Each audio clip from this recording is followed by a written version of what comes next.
काशी का नाम दिया। कालांतर में गंगा नदी के तट पर बसी इस काशी नगरी में समय समय पर अनेकों घाट विकसित हुए, जहां श्रद्धालु आकर पूजा अर्चना एवं स्नान किया करते थे।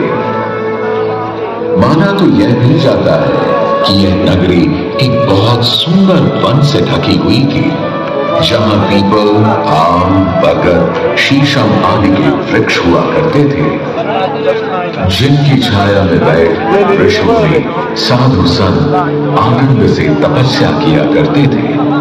इसलिए इस जगह का उल्लेख आनंद वन के नाम से भी किया गया है। जितनी पुरानी काशी नगरी है, उतना ही पुराना यहाँ का काशी विश्वनाथ मंदिर भी है। भगवान शिव को विश्वेश्वर, विश्वनाथ आदि नामों से भी संबोधित किया जाता है, जिनका अर्थ है संपूर्ण विश्व के स्वामी। किंवदंतियों की माने तो सृष्टि के आदि में जब भगवान शिव एवं मां पार्वती पृथ्वी का भ्रमण कर रहे थे, उन्हें यह स्थान बहुत प्रिय लगा। तब मां पार्वती को यहाँ कुछ समय रुकने की इच्छा हुई, तो भगवान शिव अपने लिंग रूप में यहीं स्थापित हो गए।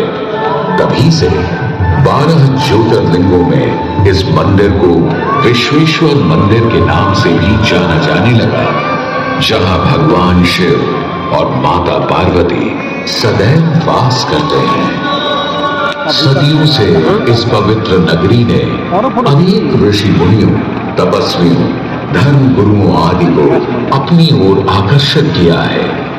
आदि शंकराचार्य एवं मंडन मिश्र ने इसी मंदिर के प्रांगण में बहुत समय व्यतीत किया।